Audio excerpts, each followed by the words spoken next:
ध्यान दिया जाए।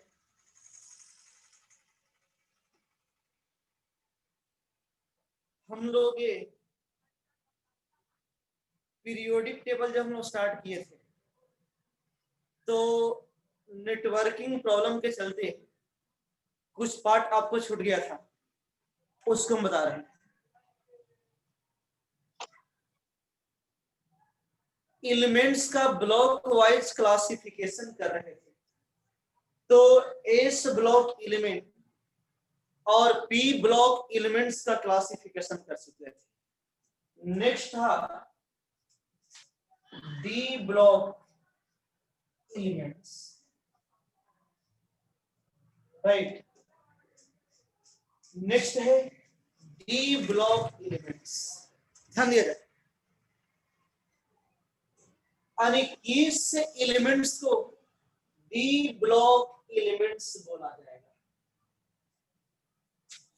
तो हम एस ब्लॉक एलिमेंट में बताए थे, अगर लास्ट इलेक्ट्रॉन आउटर सेल के एस में जाएगा तो एस ब्लॉक एलिमेंट होगा।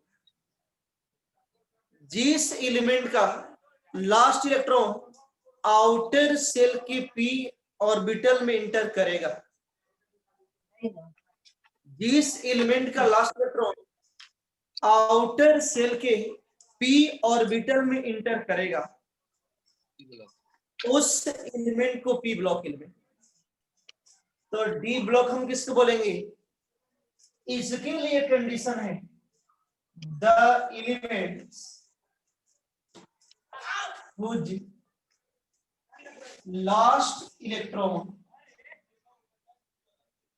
enters, कहाँ इंटर करे? In the D orbital of penultimate shell.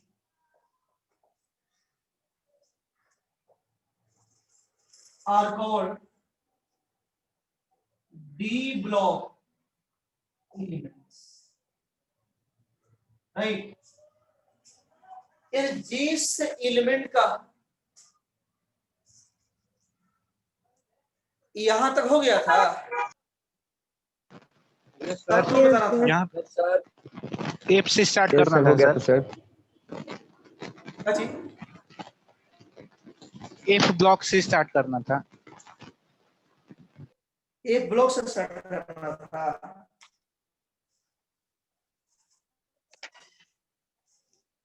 अरे ट्रांजिशन और स्लो ट्रांजिशन हो गया था।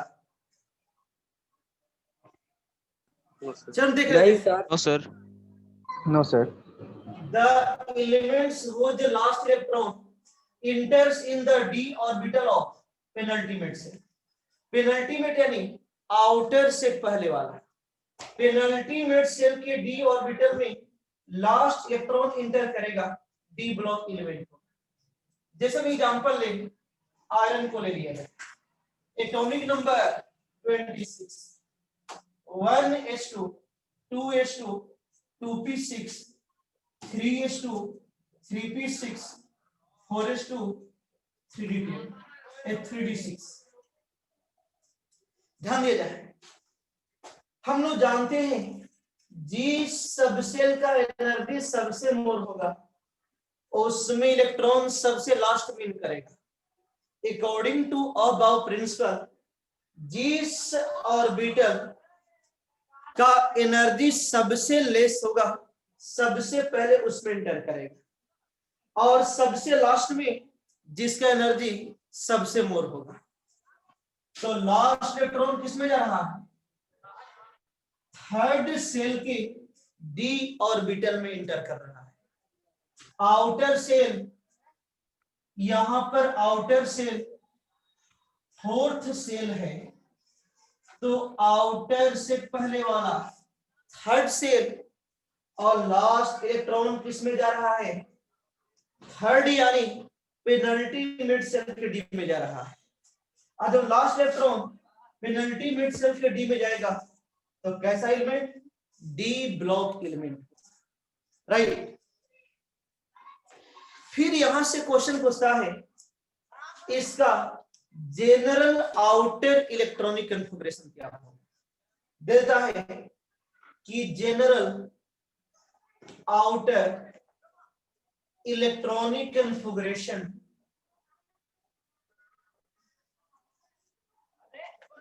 Of A D block elements. ध्यान दिएगा, इसका जनरल आउटर इलेक्ट्रॉनिक कॉन्फ़िगरेशन क्या होगा। तो क्या हम देख रहे हैं, अगर हम स्कैंडियम की बात करेंगे तो 3D1 होगा, जिंक की बात करेंगे तो 3D10 होगा, राइट। यानी एंटी पेनल्टीमेट सेल के डी ऑर्बिटल में जो इलेक्ट्रॉन है 1 से लेकर 10 तक फिल हो रहा है। कहां से कहां तक? 1 से लेकर 10 तक फिल हो रहा है। और आउटर सेल में, आउटर सेल को हम एन से डिनोट करते हैं। आउटर सेल केस में मैक्सिमम केस में 2 इलेक्ट्रॉन होगा, लेकिन कुछ एक्सेप्शनल केस है जहां पर NS1 भी होता है, जैसे क्रोमियम लास्ट में 3D5 4s1 होगा, कॉपर 3D10 4s1 होगा।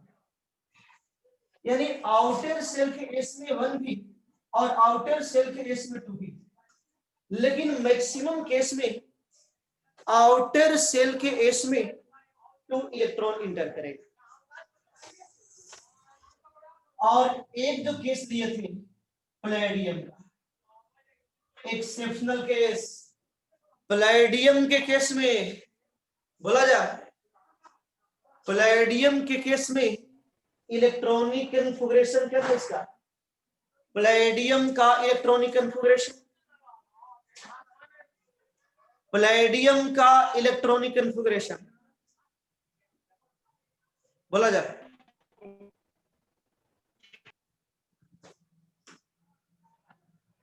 आउटर ही बोलिए, outer electronic configuration of palladium बोलिए। 4D10 4D10 हाँ, आपको 4D10 हो जाएगा, 5s0। यानी पैलेडियम केस में बस यही एक ऐसा केस है, पैलेडियम ही इस एलिमेंट का जो इलेक्ट्रॉनिक कॉन्फ़िगरेशन करेंगे तो जो 5s के दोनों इलेक्ट्रॉन 4D में शिफ्ट हो जाएगा ताकि फुली फिल्ड हो जाए। तो हम क्या देख रहे हैं, तो जनरल आउटर इलेक्ट्रॉनिक कॉन्फ़िगरेशन की बात करेंगे तो n-1 इंडिकेट पेनल्टीमेट से, पेनल्टीमेट के डी सबसेल में इलेक्ट्रॉन 1 से लेकर 10 तक जाएगा, और आउटर सेल केस में 0 से लेकर 2 तक जाएगा। या तो ऐसे लिख सकते हैं या हम ऐसे भी लिखते हैं, 1 to 10, या NS में या तो 0 होगा या तो 1 होगा या तो 2 होगा, ऐसे भी लिखा जाता है।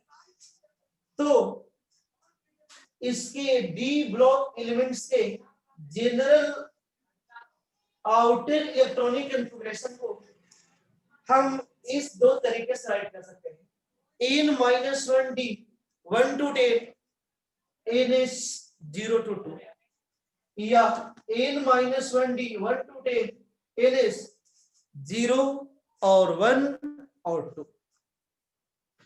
कभी कभी यहां से भी क्वेश्चन दे देता है कि जनरल आउटर इलेक्ट्रॉनिक कॉन्फ़िगरेशन क्या होगा, राइट।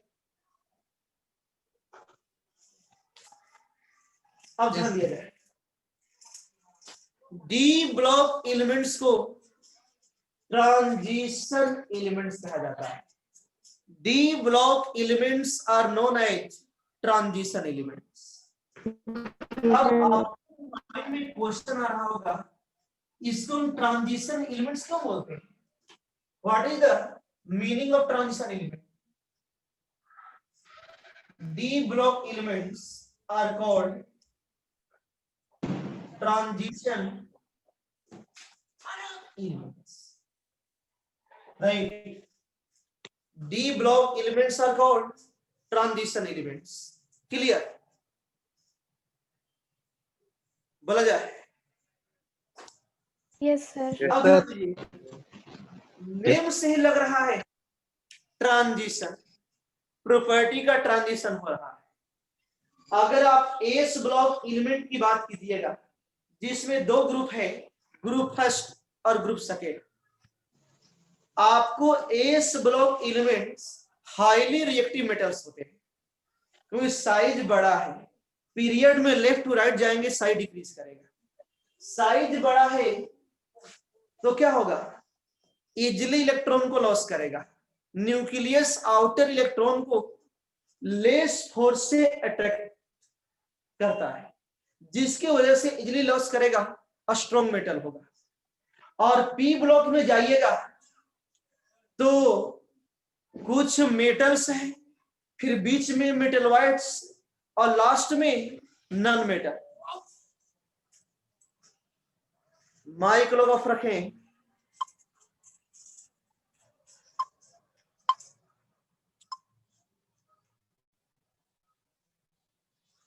तो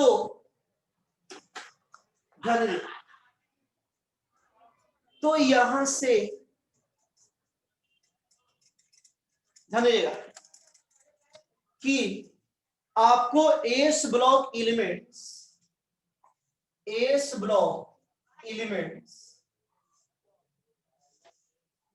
हाईली रिएक्टिव मेटल्स होते हैं, highly reactive metals. And P block elements आपको पहले कुछ मेटल्स होंगे, फिर बीच में मेटलवाइड्स जो दोनों के प्रॉपर्टी को शो करेंगे, और लास्ट में नॉन मेटल। लास्ट में क्या होगा, नॉन मेटल्स। तो डी ब्लॉक एलिमेंट्स इन दोनों के बीच में पड़ता है। एस ब्लॉक एलिमेंट्स और पी ब्लॉक एलिमेंट्स के बीच में पड़ता है। यानी इसका जो प्रॉपर्टी होगा हाईली रिएक्टिव मेटल से जो आपका लेस रिएक्टिव मेटल, फिर मेटलवाइड और नॉन मेटल के बीच वेरी करेगा। ट्रांजिशन एलिमेंट्स से मेटल्स होते हैं लेकिन इसका प्रॉपर्टी हाईली रिएक्टिव मेटल्स और लेस रिएक्टिव मेटल्स और लास्ट में नॉन मेटल्स के प्रॉपर्टी के बीच ट्रांजिशन होता है, यानी प्रॉपर्टी का ट्रांजिशन होता है।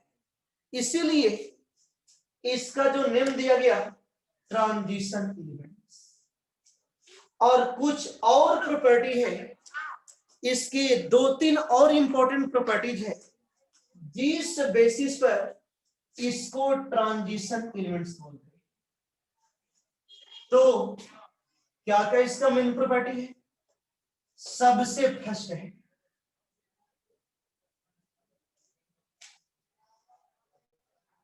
कलर्ड आयंस या कलर्ड कंपाउंड्स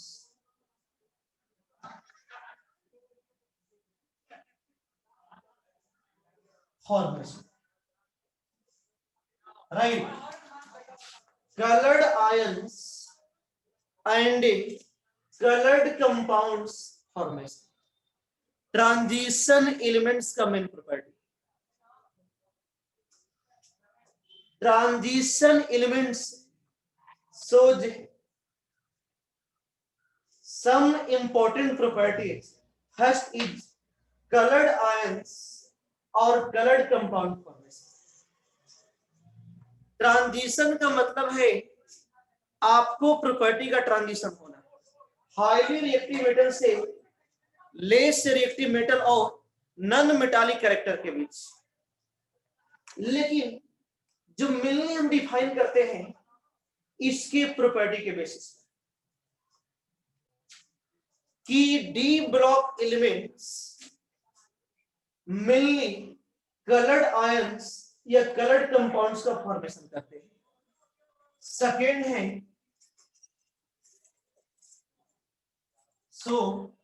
वेरिएबल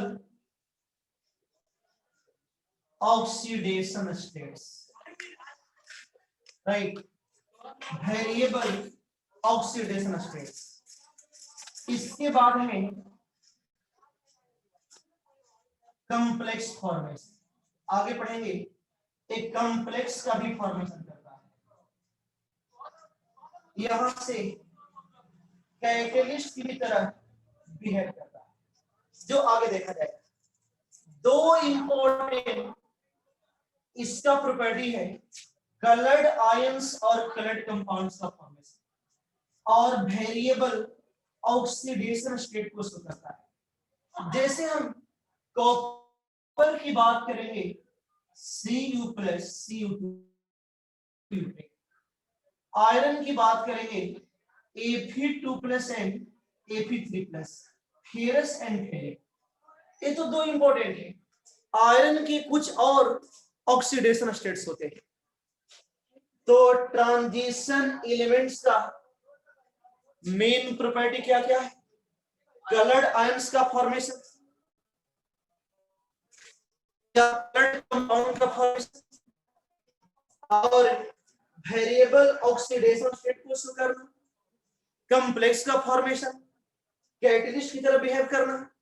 और पढ़ चुके हैं निकेल कैटलिस्ट, प्लेडियम, प्लेटिनम, मिलियम से यूज करते हैं, निकेल का, प्लेडियम का, प्लेटिनम का। और जो कैटलिस्ट होता है रिएक्शन में आपको या तो सरफेस प्रोवाइड करेगा या टेम्पररी टेक पार्ट करेगा और लास्ट में निकल जाएगा। कलर्ड आयंस का मीनिंग हम बता रहे हैं। जैसे आप लोग 10th क्लास में पढ़े होंगे copper sulphate solid, copper sulphate solid colour क्या होगा?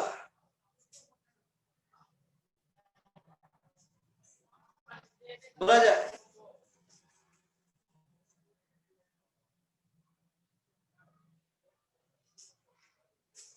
Solid copper sulphate blue colour का,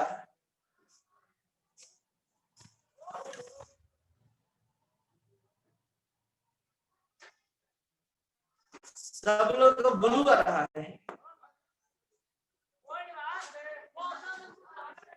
बोलिए।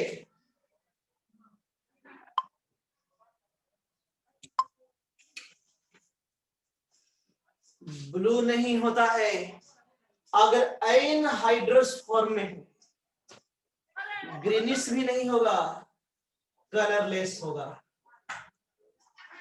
अगर एक्वस सॉल्यूशन में ले लिया जाए या इसको वाटर ऑफ क्रिस्टलाइजेशन के फॉर्म में, blue vitriol, copper sulphate 5H2, तब इसका कलर ब्लू होता है। क्यों ऐसा होता है? हम लोग कॉम्प्लेक्स कंपाउंड 12th क्लास में इसका स्टडी करते हैं। वहां पर यहाँ जो वाटर है लिगेंड्स की तरह बिहेव करेगा और जो डी ऑर्बिटल से 2 पार्ट में स्प्लिट हो जाता है। अगर एनहाइड्रस फॉर्म में होगा तो कलर नहीं शो करेगा, कलरलेस होता है। लेकिन वाटर ऑफ क्रिस्टलाइजेशन के फॉर्म में हो या एक्वस सॉल्यूशन में डिजोल्व रहे, इस केस में कॉपर सल्फेट का कलर ब्लू होता है, राइट, नहीं तो कलरलेस होता है। Cu2 plus ion in aqueous solution, अगर एक्वस सॉल्यूशन में लीजिएगा तो क्या आपका है, ये जो आयन है आपको ब्लू कलर का होगा, इसका जो सॉल्यूशन किस कलर का होगा? ब्लू कलर का होगा। तो अब जो डी ब्लॉक एलिमेंट्स हैं, कलर्ड कंपाउंड का भी फॉर्मेशन, कलर्ड आयंस का भी फॉर्मेशन। फिर आपके माइंड में क्वेश्चन राइज हो रहा होगा, ये कलर कैसे शो कर रहा है? नहीं, जो डी ब्लॉक एलिमेंट्स है एक कलर कैसे शो कर रहा है? कलर फॉर्मेशन के लिए क्या इंपॉर्टेंट कंडीशन है? तो इसके लिए जो इंपॉर्टेंट कंडीशन होता है डी इलेक्ट्रॉन ट्रांजिशन। ध्यान दीजिएगा, D block elements colour compounds का फॉर्मेशन करते हैं या कलर आयंस, राइट। तो इसका मेन रीजन क्या है? तो डी डी इलेक्ट्रॉन ट्रांजिशन। फिर आपके माइंड में आ रहा होगा डी डी इलेक्ट्रॉन ट्रांजिशन का मीनिंग क्या है? एक डी ऑर्बिटल से दूसरे डी ऑर्बिटल में इलेक्ट्रॉन का transition, right. One D orbital से आपको अनदर डी ऑर्बिटल में इलेक्ट्रॉन का ट्रांजिशन, राइट। Yes sir.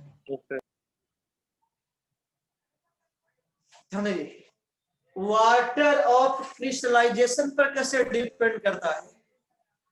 आप सिंपल सा कंसेप्ट है, ऐसे तो पढ़ना है कॉम्प्लेक्स कंपाउंड में, थोड़ा सा हिंट कर देते हैं, ध्यान दीजिएगा। तो हिंट करने भी जा रहे हैं, क्या बोलिएगा? कलर्ड कंपाउंड्स के फॉर्मेशन के लिए क्या कंडीशंस है? D D electron transition. One D orbital से अनदर डी ऑर्बिटल में इलेक्ट्रॉन का ट्रांजिशन।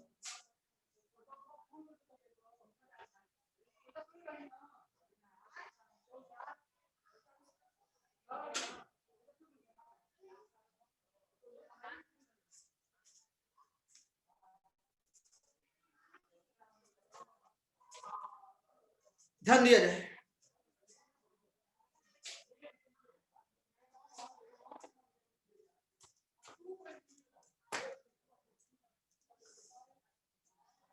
हम लोग जानते हैं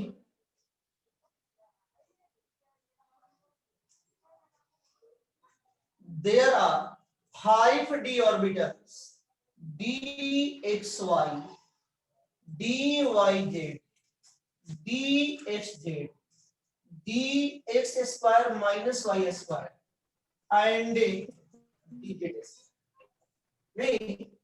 There are 5 types of d orbitals: dxy, dyz, dxz, dx square minus y square and dz square.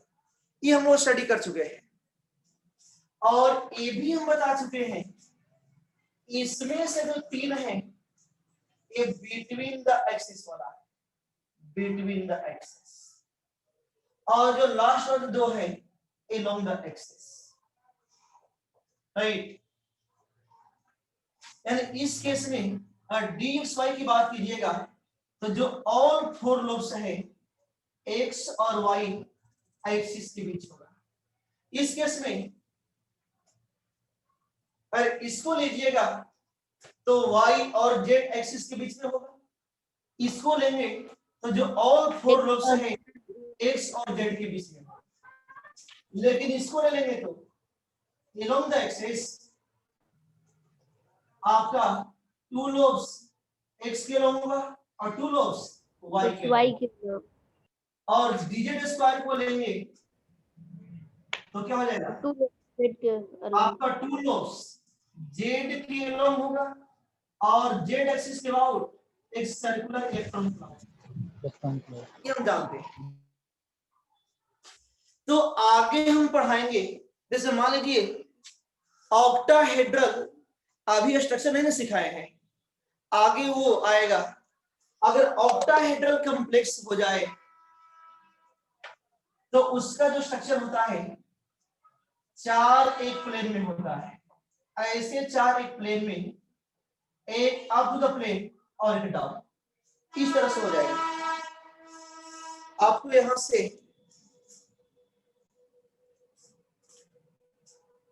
ध्यान दीजिए, मान लीजिए हमें कहूंगी ऐसा तो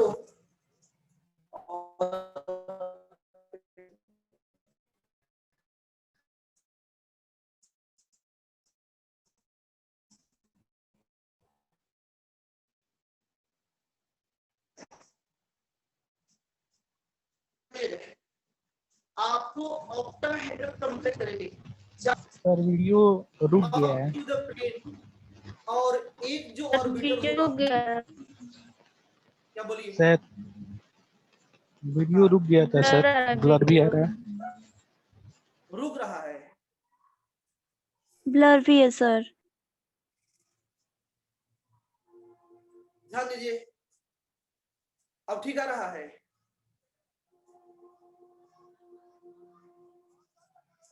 ध्यान दीजिए, अगर ऑक्टाहेड्रल कॉम्प्लेक्स होगा तो 4 एक प्लेन में 1 2 3 4, और इसके बीच का जो एंगल होगा 90 डिग्री होगा।